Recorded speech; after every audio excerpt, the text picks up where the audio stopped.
తమిళనాడు దివంగత ముఖ్యమంత్రి జయలలిత అక్రమాస్తుల కేసులో అధికారులు జప్తు చేసిన 4,000 కోట్ల రూపాయల విలువ చేసే ఆస్తులను తమిళనాడు ప్రభుత్వానికి అప్పగించారు.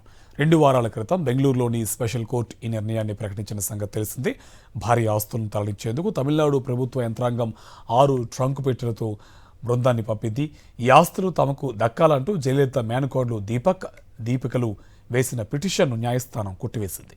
జయలలితకు ఆదాయానికి మించి ఆస్తులున్నాయంటూ ప్రముఖ న్యాయవాది, అప్పటి జనతా పార్టీ నాయకుడు సుబ్రహ్మణ్య స్వామి 1996లో కేసు నమోదు చేశారు.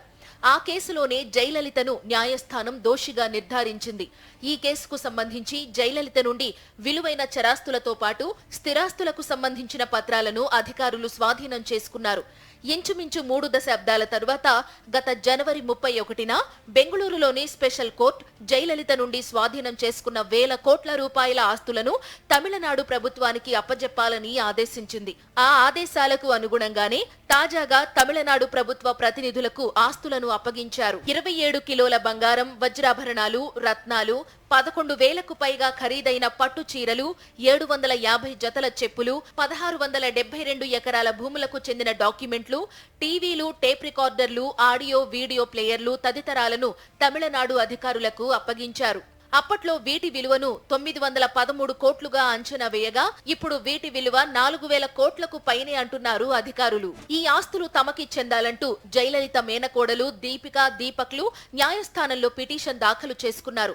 అయితే దాన్ని కింది కోర్టుతో పాటు సుప్రీంకోర్టు సైతం కొట్టివేశాయి.